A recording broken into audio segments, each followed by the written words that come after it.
Lucas capítulo 1, verso 80.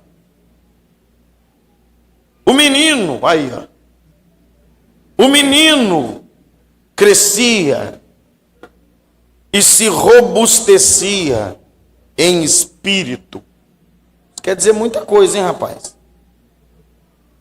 Esteve nos desertos até o dia de se mostrar a Israel. Vamos ler a partir do verso 76.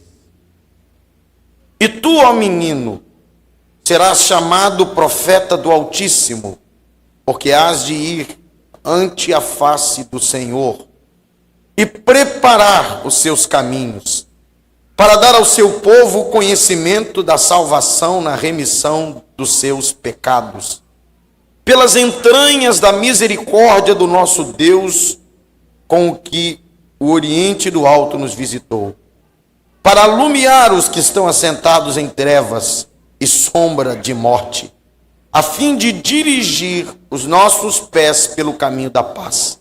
E o menino crescia e se robustecia em espírito, e esteve nos desertos até o dia em que havia de mostrar-se a Israel. Diga amém. Amém. Pode se assentar.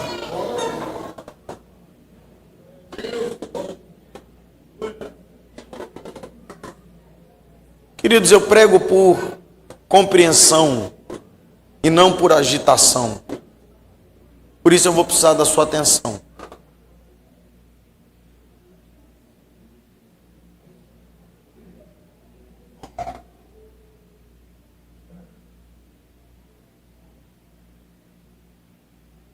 Nós vivemos talvez um dos períodos mais negros, mais sombrios, mais obscuros de toda a história. Isso considerando vários aspectos. No aspecto moral, isso é fato. Algumas vezes eu exponho esse pensamento para algumas pessoas, e essas pessoas refutam ou rejeitam essa ideia,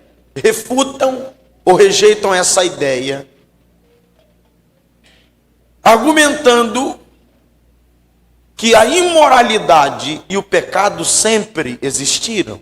Eu tenho que concordar. Mas o que a palavra de Deus salienta na questão moral e comportamental nos últimos dias é o aumento da iniquidade e a postura humana frente a essas práticas imorais. Já diziam teólogos e filósofos do passado que chegaria um tempo em que o certo seria errado e o errado o certo. Não são esses os dias? Mas para provar e para descrever um pouco mais das trevas que estão sobre a humanidade nesse mundo pós-moderno, eu também quero destacar o aumento, a prosperidade do ceticismo ou do ateísmo. O ceticismo e o ateísmo crescem, prosperam, proliferam. É triste olhar para a Europa, berço e palco de grandes avivamentos, território de homens como Charles Spurgeon, George Whitefield, John Wesley, John Stott, e ver que o ceticismo cresce e domina aquele lugar. Ceticismo que luta por espaço com o islamismo, e ceticismo que não consegue resistir à religião da morte naquele continente. E esse câncer chamado ceticismo, ele invade as nossas escolas. ele é pregado nas universidades. Não faz muito tempo que eu saí do ensino médio. E eu me lembro muito bem que crer na Bíblia era taxado como ser inferior intelectualmente falando. Adolescentes e jovens cristãos, quando se ingressam na universidade ou no ensino médio, alguns, uma parcela considerável, passam por uma crise de fé.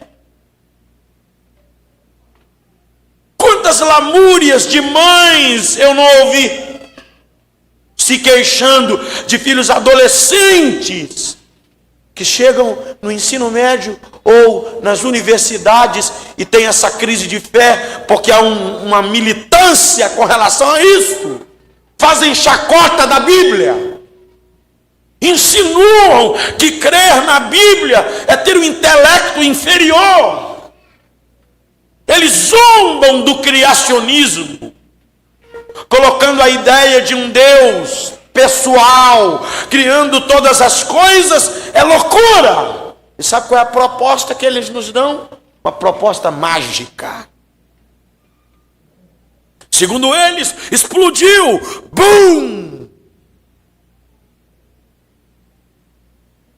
E tudo começou.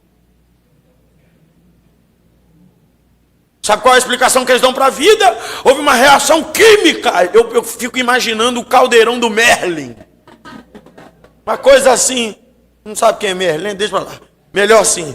Um caldeirão do Merlin. Uma reação química. E bum! Uma larvinha saiu andando. E milhares e milhares e milhares e milhares de anos depois, essa larvinha se desenvolveu para um Tiranossauro Rex. Isso é Digimon, Pokémon, será que é isso? Isso é brincar com a minha inteligência, olha para cá. Esta é a proposta. E essa teoria absurda, que é pregada como verdade absoluta, aliás, quem fala dela, fala com altivez. E ainda te manda estudar. Essa teoria absurda contradiz 3 leis científicas. Uma delas é: matéria inanimada não gera vida. Vida só provém de vida. Você está compreendendo ou não? Matéria inanimada não gera vida. Isso aqui não é teoria científica, isso é verdade. Vida só provém de vida. E aí, o crentezinho que passa pelo grupo de crianças e tá aí, ó. Se você perguntar para ele o que é Páscoa, não dá conta de te responder. Não dá não. Você está achando que eu vim aqui para ser aceito, irmão? Está achando que eu vim aqui para garantir uma próxima? Você está enganado. Não sabe. Pergunta para ele por que é Natal. E a mãe é crente. Aí daqui do Batatinhas de Jesus, ele vai para os adolescentes. O jardim do Senhor. Aí sabe menos ainda. Do jardim do Senhor, ele vai para os loucos por Jesus. Gente que dança, que quando começa a música mantra, eu fico reparando, quando começa a musiquinha mantra, aquela, nossa, começou, tá mascando chiclete, tá indiferente, tá rindo, tá mexendo no celular, mas começa a música mantra, ele arrepia na hora. Nossa, começou a minha música.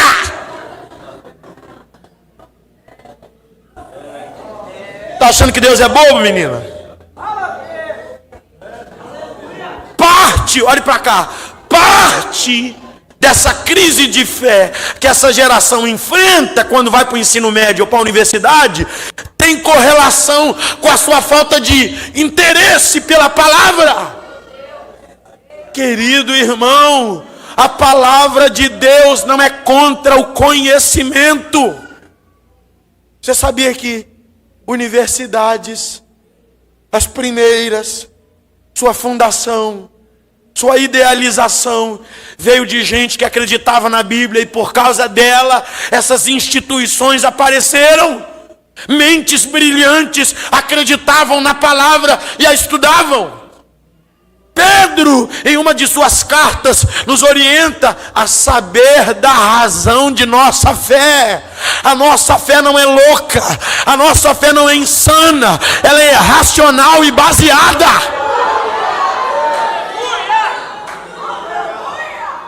Martin Lloyd Jones, talvez o maior pregador do século XIX, ensina que pregação é fatos em chamas.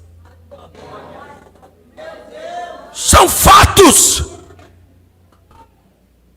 Aí eu vejo uma galerinha, quer falar de avivamento? Vamos lá.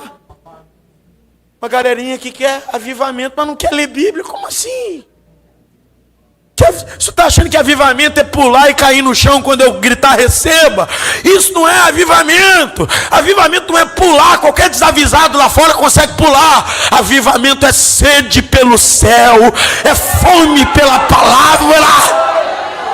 Aleluia, mas tem que mudar.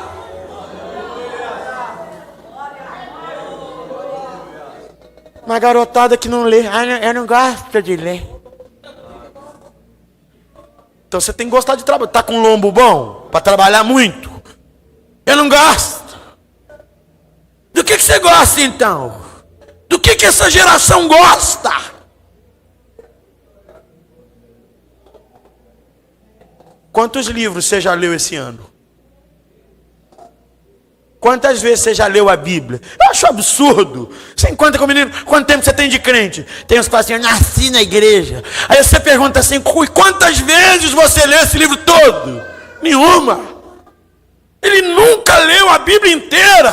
Tem mais de 20 anos na costela. É filho de crente, nasceu na igreja e não conhece a Bíblia. Mas no Facebook todo mundo é teólogo. Todo mundo é teólogo. Eu acho, eu não quero saber o que você acha. Eu quero saber o que está escrito. Jesus não venceu Satanás em Mateus capítulo 4 com eu acho. Ele venceu dizendo está escrito, está escrito. Use a palavra.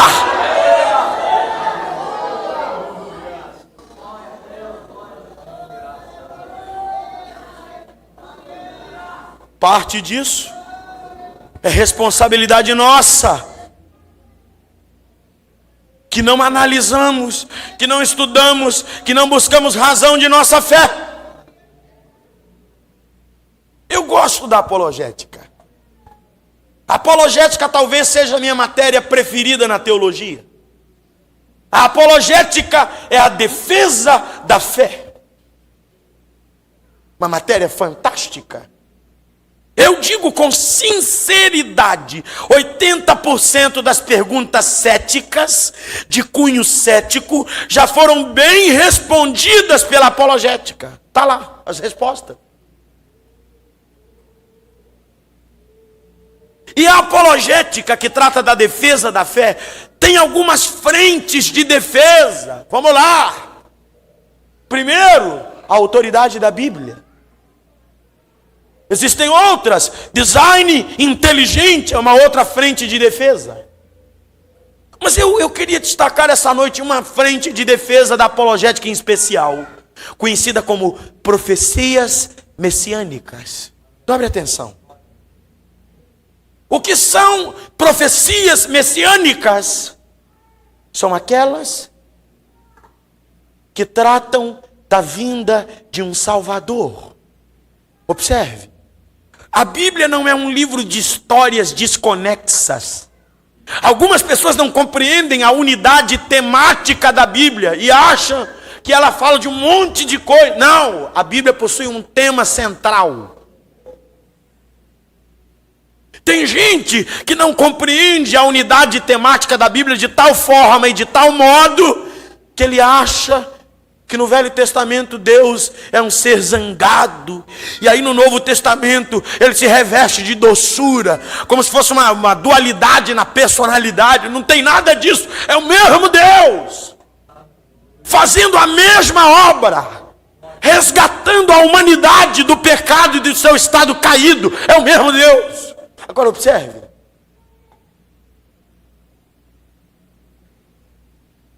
o Velho Testamento se refere a esse Salvador como Messias.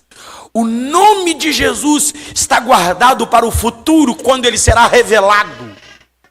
O apóstolo Paulo explica que as Escrituras são sombras que aludem, que tipificam e que apontam para Jesus.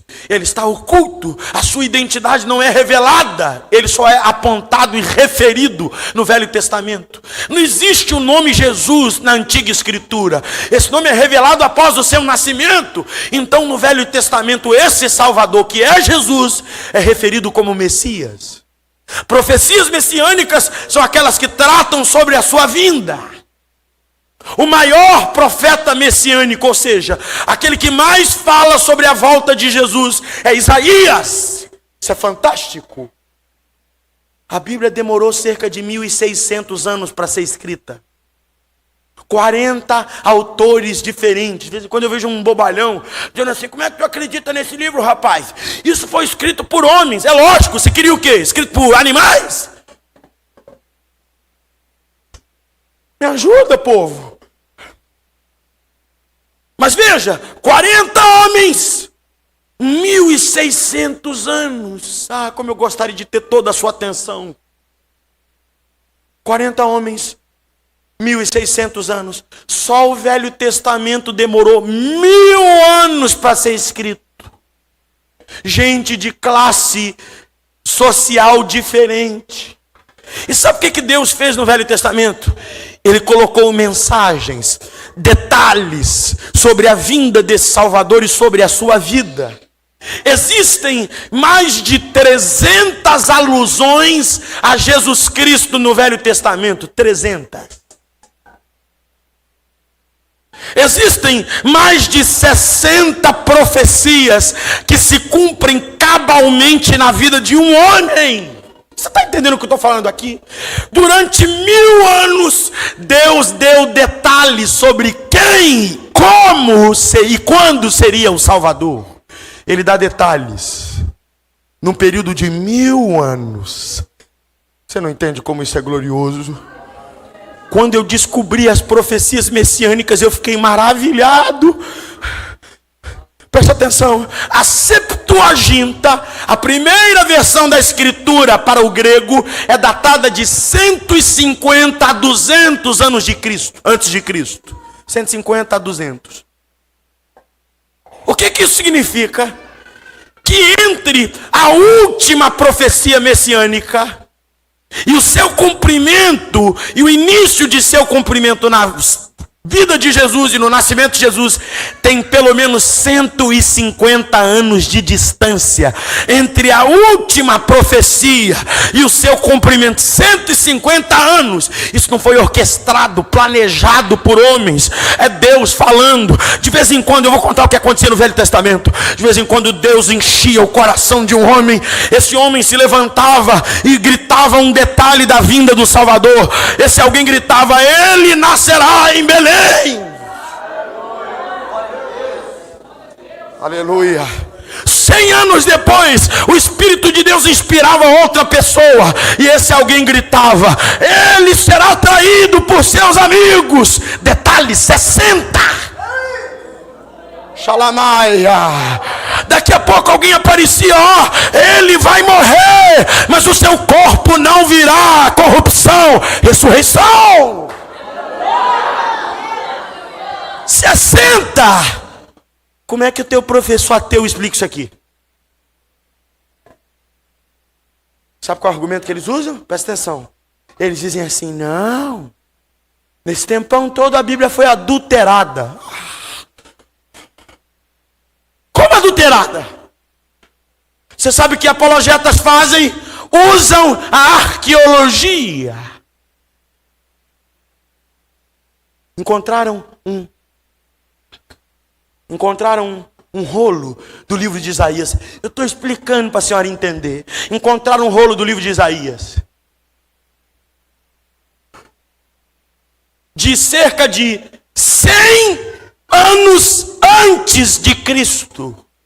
E aí sabe o que fazem para saber se a tua Bíblia está certinha? Pegam esse Isaías de 100 anos antes de Cristo e comparam com o que você tem aí, o que está na sua Bíblia. E sabe qual é a conclusão? É 90% igualzinho. Aí alguém diz assim, não, mas tem 10%. Mas esses 10% é irrisório. E não muda o sentido do texto. É mais ou menos assim. Ao invés de dizer, Senhor Deus, está Deus que é Senhor. Veja como mudou muito. É confiável. 60 profecias messiânicas que falam sobre esse Salvador. Detalhes da sua vida, da sua morte e da sua ressurreição. Agora, dentre as profecias messiânicas, tem 3 que eu quero destacar. 3. Essas 3 profecias messiânicas avisam. Deus avisou. Antes do Salvador, eu vou enviar uma voz para preparar o caminho. Dentre as profecias messiânicas existem 3, e Deus avisa com essas 3, eu vou mandar uma voz para preparar o caminho do Salvador.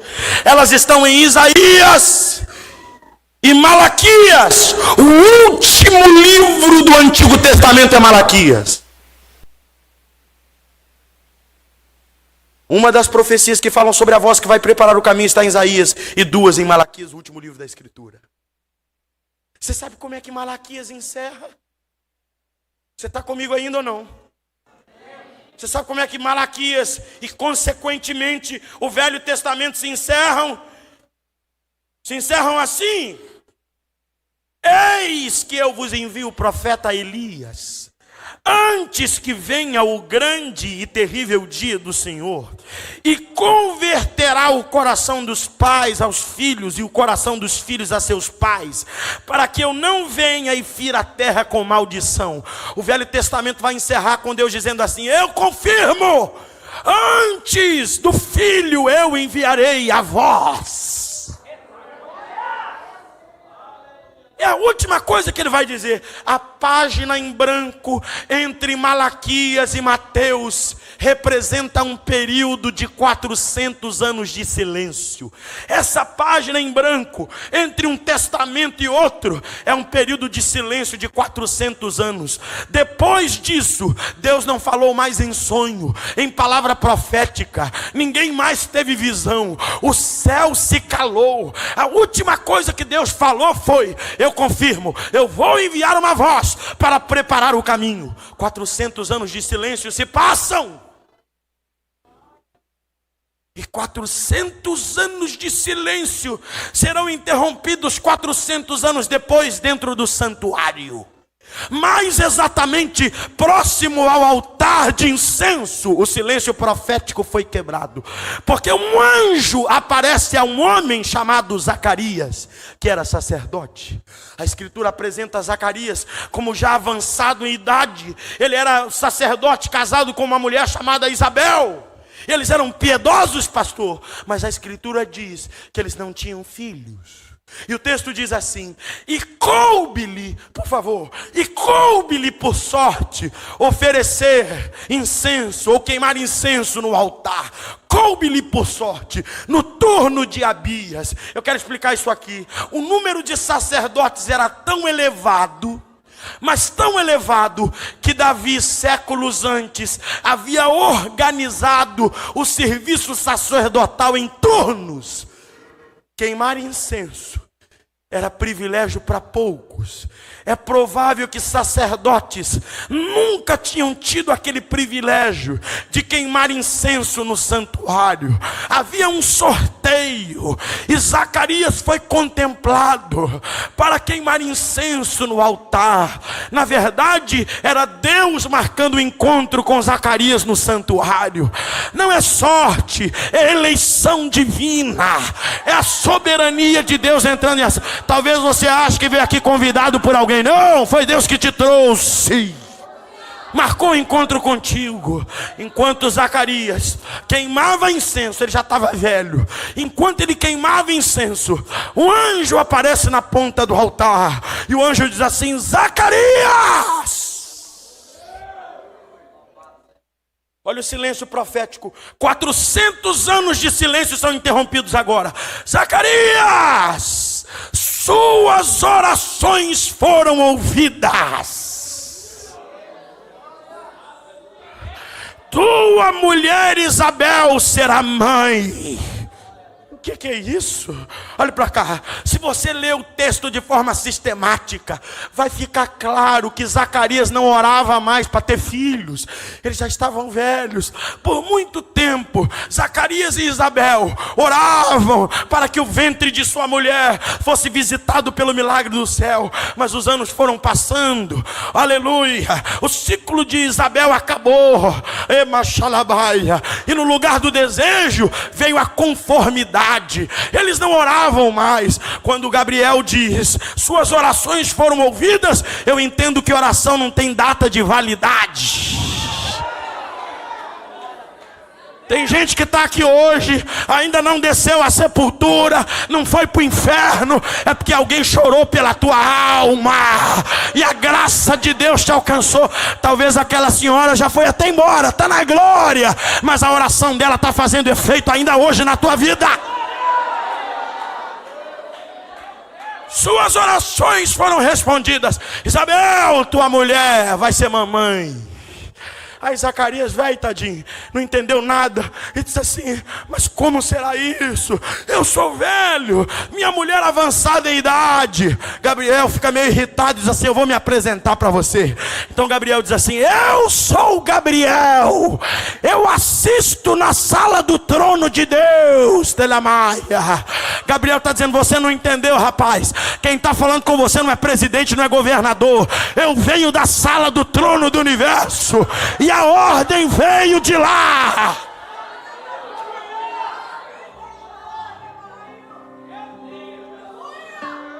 E o anjo diz assim, você vai ficar calado. Porque não acreditou, você vai ficar calado. Eu profetizo que quem não acredita no que Deus fará na nossa geração vai ter que ficar calado. Haverá uma intervenção divina. Eramaia, eu profetizo de olhos abertos, a estéril vai gerar mais uma vez.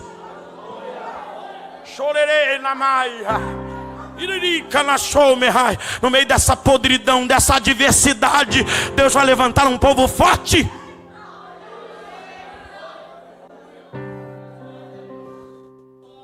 E o anjo explica assim: o menino Zacarias vai ser especial, porque ele vai preparar o caminho do Salvador. Queridos obreiros, quando Zacarias escuta o anjo dizendo assim, ele vai preparar o caminho do Salvador, a ficha cai na hora. Os sacerdotes eram conhecedores das Escrituras. Os irmãos se lembram que quando os magos passaram pelo palácio de Herodes, dizendo que estavam indo se encontrar com o Messias, o Salvador, o rei que tinha nascido, quando eles saem, Herodes pesquisa quem para saber onde o Messias nasceria? Os sacerdotes. E os sacerdotes vão analisar a escritura e vão dizer, ó, está escrito aqui que ele nascerá em Belém. O que isso quer dizer? Que Zacarias conhecia as profecias. Quando o anjo diz assim, ó, o teu filho vai preparar, o menino vai preparar o caminho do Salvador, ele entende na hora. Ele entende, o Salvador está chegando. E o meu filho vai participar. Irmão, eu não dou mole. Olha para cá. Aqui não tem conversa. Eu não tenho papo com mãe irresponsável. Eu disse isso aqui no início da minha pregação, para a senhora se tocar, acordar, tomar vergonha e ensinar o moleque. Como é que você fala que Jesus está voltando? Como é que você canta sobre a volta de Jesus e não prepara esse menino para fazer frente ao reino das trevas? Quebra essa porcaria de celular, bota fogo nesse tablet, ensina para ele a palavra.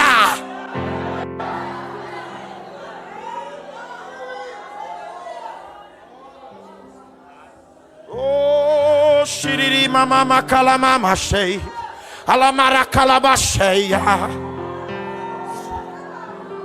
orere manaya sei. Agora eu quero chamar a sua atenção. Prometo não demorar. A pergunta que eu fiz, e a que eu gostaria que você fizesse é: qual é a pertinência do ministério de João Batista? É sério, irmãos? Compreensão, por favor. Por quê? A pergunta é: por que uma voz para preparar o caminho seria necessária? Por quê? Qual a pertinência do ministério de João Batista?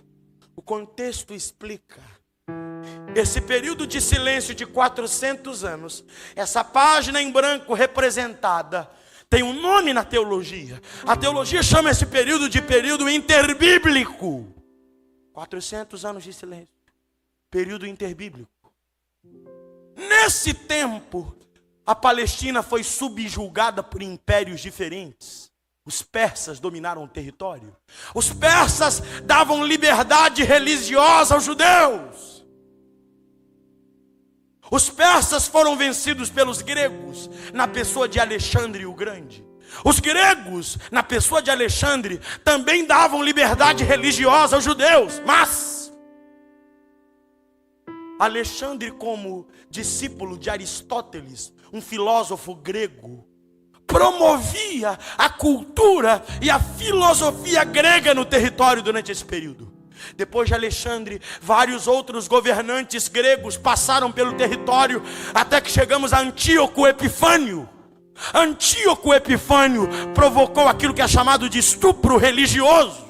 Ele profanou o templo judaico, aboliu o sacerdócio. É claro que as ações de Antíoco geraram revoltas populares e, como consequência, o restabelecimento do sacerdócio e a purificação do templo.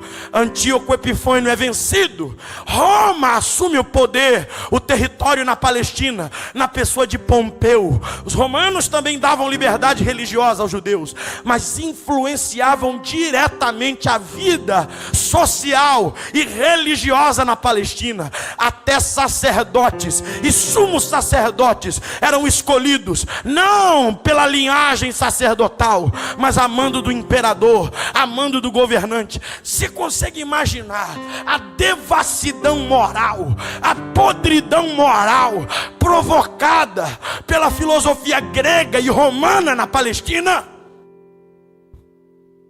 Pouco antes de Jesus nascer, aquele território foi contaminado pela filosofia grega, pela cultura grega, pela filosofia e cultura romana. Aquele lugar estava infestado do mal, do caos. Você conhece a filosofia grega? Eu sei que hoje as pessoas citam essas culturas com orgulho. Tudo que você coloca grego no meio fica mais chique. Grego. Ou não? Iogurte grego. É só iogurte, R$2. Grego, 10. E sem doce. Eu nunca tive coragem de comer. Se eu gostar, não vou poder comprar de novo, então nem como. É mais ou menos, a minha lógica é essa. Grego. Veja isso. Grego. Romano.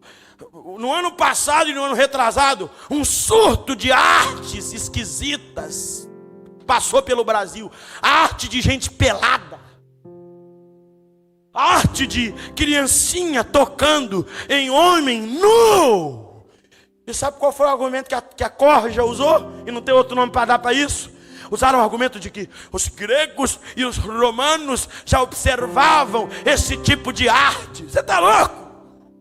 Quando é que cultura grega e romana é padrão de moralidade e civilidade para alguém?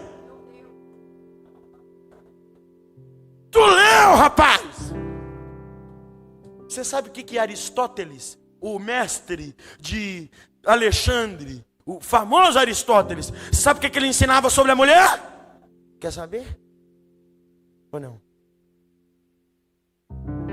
Ele ensinava que a mulher era o início da degradação humana. Aristóteles ensinava que a mulher era uma espécie de monstro. Grego.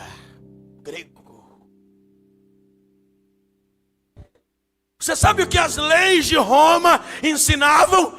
que uma mulher era propriedade do marido, podia ser leiloada, vendida, emprestada, abusada, alugada. Ele fazia o que quisesse com ela e não precisava responder. Você sabia que reis romanos e gregos ofereciam sacrifícios humanos para terem uma viagem mais tranquila?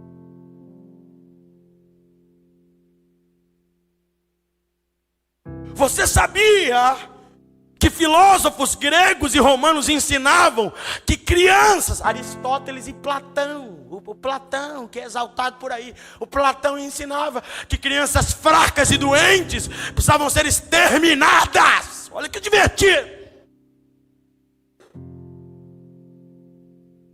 Veja como a Palestina está saturada com o mal. Cheio de lamahai. É por isso que uma voz se faz necessária. Uma voz como que de trombeta, para chamar o povo ao arrependimento. Você sabe o que eu acho maravilhoso? Declare, é que o ministério de João Batista é o ministério do arrependimento. João Batista dizia: eu batizo para arrependimento. João Batista pregava dizendo: arrependei-vos, pois é chegado o reino dos céus. A Bíblia diz que João Batista batizava as pessoas enquanto elas confessavam seus pecados. Preste atenção, João Batista é precursor da salvação, e não há salvação sem arrependimento.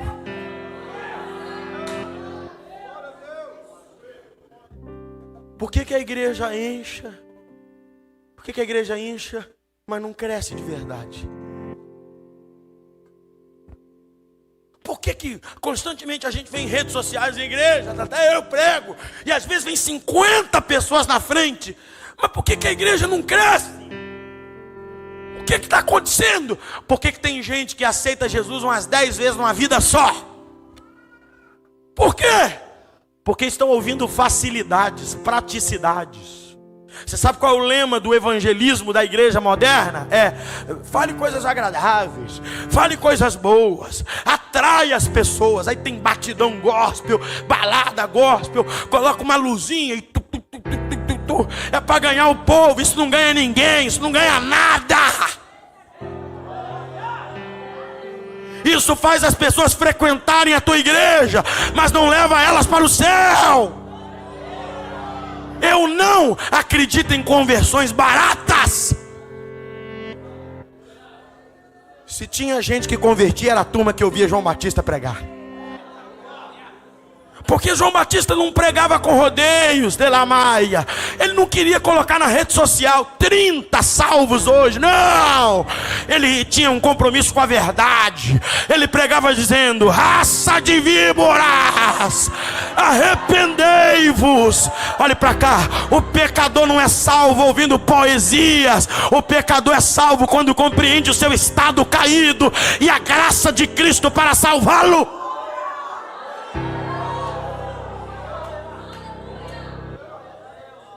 A igreja, se quiser viver um avivamento, vai ter que falar de arrependimento outra vez. Você tem coragem de falar do pecado? Você tem coragem de confrontar o pecado? Mesmo que isso te custe oportunidade? É cômodo para mim vim aqui falar tudo que você gostaria de ouvir e fazer umas 3 agendas só esta noite, mas eu serei o primeiro a prestar contas naquele grande dia. Mais do que o teu elogio, eu quero ouvir o Senhor dizendo: entra no gozo do teu Senhor, fostes fiel no pouco. Tem gente que foi tão gente boa na terra que não vai entrar no céu.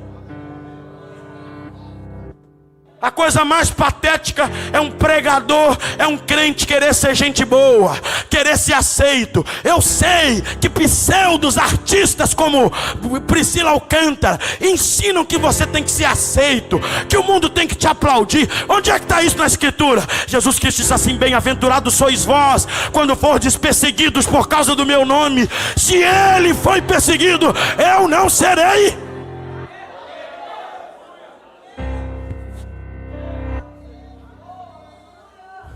Mas eu quero encerrar falando do preparo. Verso 80 diz assim: e o menino viveu nos desertos até o dia de se apresentar. Eu queria ouvir um psicólogo comentando isso. Eu queria ouvir um psicólogo comentando isso. Imagina os cavaleiros. Um menino que assim que nasceu foi levado para o deserto. Eles diriam: traumático. Experiência traumática. Shalamai. Ah, como eu gostaria de ter tido um trauma desse. Reclamachei. O menino foi levado para os desertos. E no deserto o caráter dele foi forjado como aço no fogo. Ele estava sendo preparado para desafiar reis, rainhas, demônios e principados. O Espírito Santo me trouxe Belo Horizonte para dizer para esta igreja e para esta geração: assim como uma voz preparou o caminho para a primeira vinda de Cristo, sua encarnação, sua vinda na terra, Dela Maia, antes da sua volta Ele também vai preparar uma voz. Vocês não ouviram? Haverá uma voz. Nós temos uma tarefa semelhante à de João Batista. Eu não preciso aqui falar para você que Jesus está voltando. Não precisa. Estudando a escatologia, você vai descobrir que dos 10 principais sinais da volta de Jesus, 9 deles já se cumpriram. Pela Maia, é bem provável que aquele rapaz ali não prove da morte. É bem provável que ele veja o céu rasgado e o Filho de Deus descendo com poder e glória. Mas o privilégio de fazer parte da geração do arrebatamento nos fala sobre responsabilidade. Você acha que Deus não espera nada da geração pré-arrebatamento? Fala mais.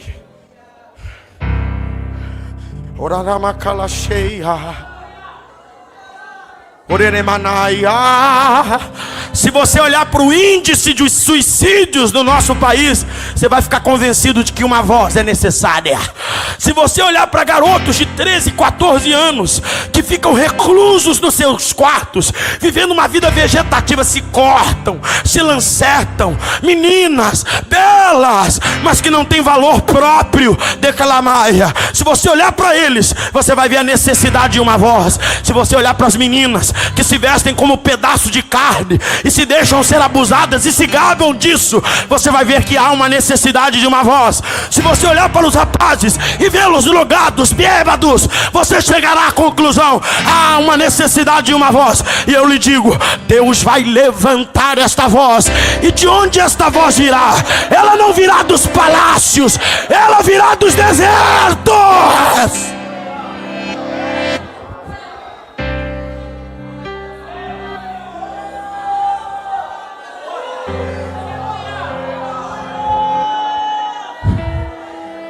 Maia, eu sei que isso aqui não é para todo mundo, mas eu vou dizer para você que quer.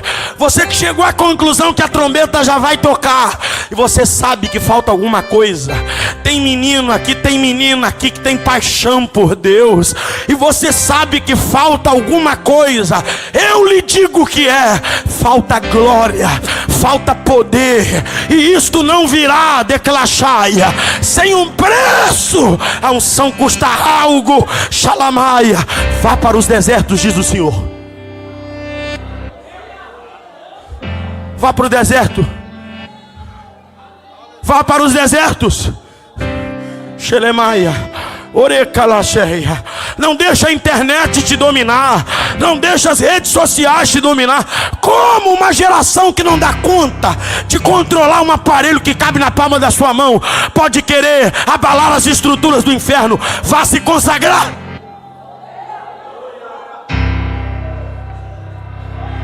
Esses dias eu estava pregando na cidade de Ipatinga. Fui pregar num congresso de jovens, pastor. Cheguei por volta de 18 horas. Senti necessidade de tomar um cafezinho. E aí pedi o coordenador: o senhor pode me levar um café? Cheguei lá, fiquei animado para comer um misto. Eu disse: eu quero um misto também.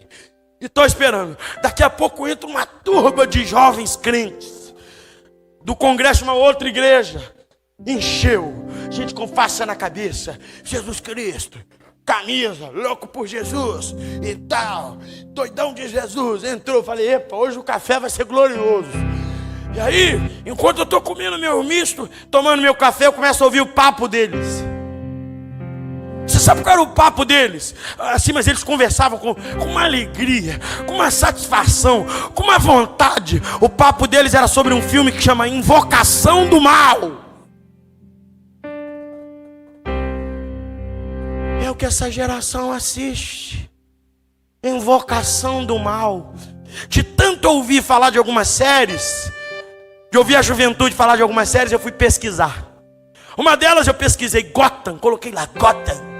No primeiro episódio morre 10. 10. De tanto ouvir alguém falar sobre Game of Thrones, fui lá olhar. Diabo, não tem outro nome para dar para aquilo. Cena de sexo é mato. É isto que a geração que vai preparar o caminho coloca diante dos seus olhos. Talvez você diga assim, não tem nada a ver, você que acha. Jesus Cristo disse assim: se os seus olhos estiverem em trevas, todo o teu corpo estará. É por isso que você não consegue parar de pensar em sexo. É por isso que você é carnal. É por isso que você não consegue vencer o pecado, porque você alimenta ele. Mas o Espírito Santo te trouxe aqui para dizer: eu estou te esperando no deserto. No deserto você vai ouvir a minha voz. No deserto eu vou falar contigo. Levante a tua mão, quem crê no que eu estou pregando aqui hoje? Quem crê? Levante a mão, quem crê? Espírito de Deus, se a tua palavra na minha boca é a verdade, aonde houver alguém de mãos levantadas dando glória ao teu nome, coloque brasas acesas na palma destas mãos agora. Abre a boca, ele vai colocar brasas aí na tua mão agora. Abre a boca, abre a boca. Dilata a tua alma. Dilata, abre a boca. O homem que passou pela Galileia está passando aqui agora.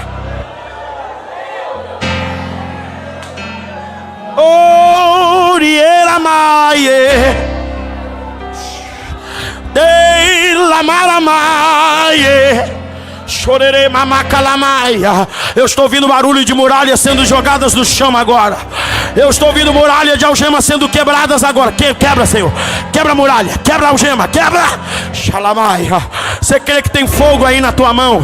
Você crê que tem brasas acesas na sua mão? Pegue na mão de alguém que está do seu lado agora, depressa. Levante a mão dele para o céu. Nos próximos 3 minutos, meu Pai, enquanto este povo te adora, sopra agora sobre as brasas.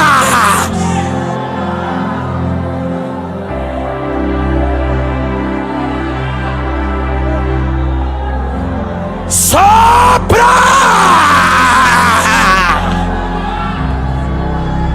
Custe o que custar, eu vou buscar tua face. Custe o que custar, eu vou mergulhar. Abre a boca. Abre a boca, menina. Onde estão as meninas que querem? Onde estão os rapazes que querem? A trombeta vai tocar, mas há uma tarefa a ser feita. Abre a boca.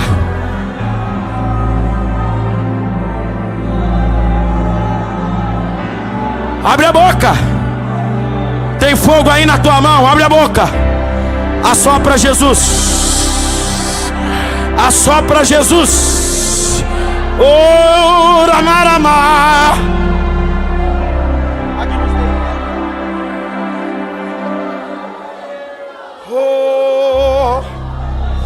Aqui do lado da mocidade, eu estou sentindo uma glória descendo sobre vocês agora. Recebam. Recebe. Recebe. Recebe. Shalamai. Receba. Ori. Assopra Jesus agora sobre essa menina, sobre esse rapaz. Deixa ele sentir o teu fogo agora queimando no coração dele, na alma dela. Ela sabe que tem mais. Eu sei que tem mais. Eu sei que tem mais. Mergulhar. Meu, o que você está esperando? Solta uma rajada de glória a Deus na cara do inferno agora. Solta. Solta. Solta. Solta. Solta uma rajada de língua estranha na cara do inferno agora.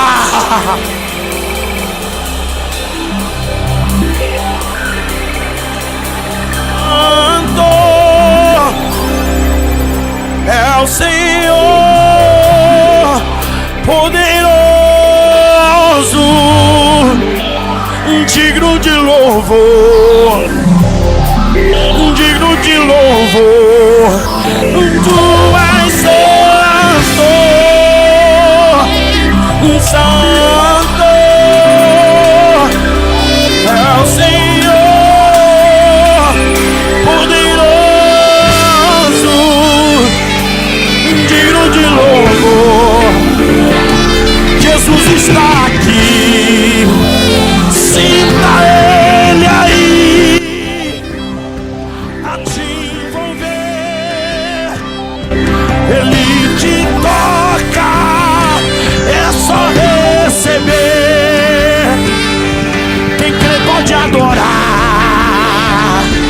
Ele quer te batizar.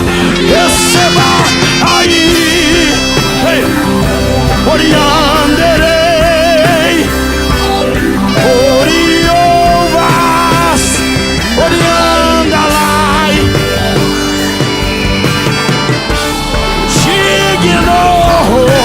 Receba agora, recebe, recebe aqui atrás, recebe agora. Receba. Digno de louvor. Sinta ele aí. Fique de pé, de mãos dadas.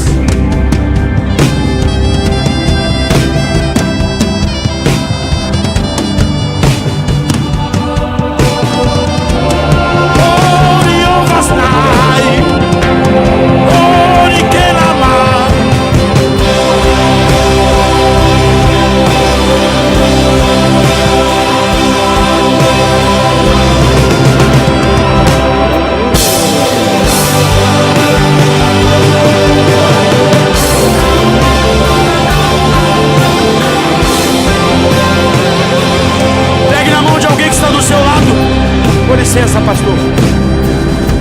Pegue na mão de alguém que está do seu lado agora. Ouça, Satanás, o barulho da geração que Deus está levantando. Aleluia. Tomem Vila Velha para Jesus Cristo. Tomem as escolas públicas para Jesus. Invadam as universidades com o poder do Espírito Santo. Quantos querem essa unção? Levante a mão do seu irmão. Quantos querem? Ei, alamachei. Quando eu disser 3, você grita glória por 3 minutos e o fogo do Espírito Santo descerá sobre a sua vida. Você quer? Eu conto 1, a trombeta vai tocar. 1,5, Deus conta contigo. Eu conto 2, Ele batiza. 2,5, se encha. Eu conto 3, grita glória. Glória.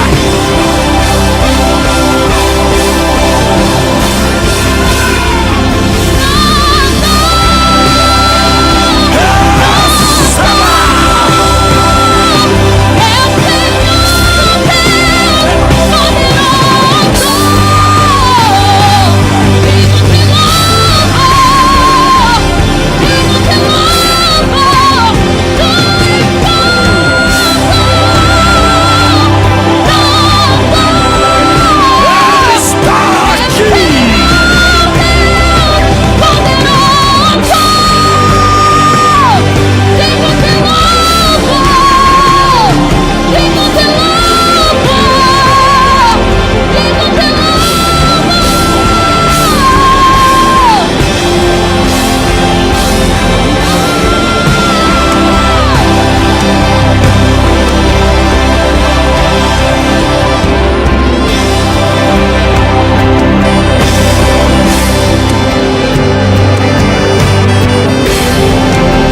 Espírito de Deus, rege um coral de línguas estranhas deste lugar agora.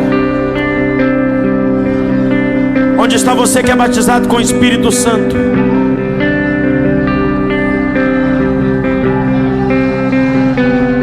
Onde está você que é batizado com o Espírito Santo?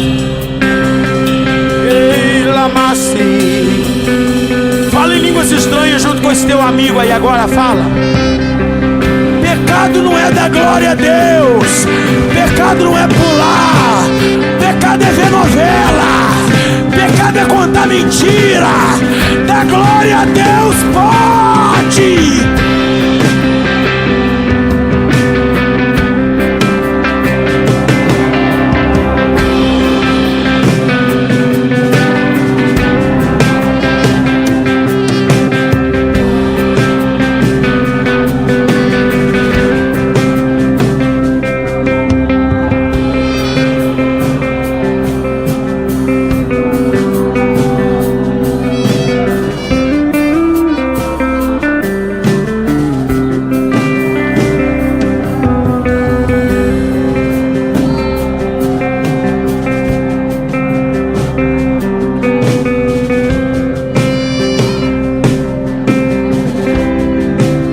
É você que Deus vai usar. É você que Deus vai usar.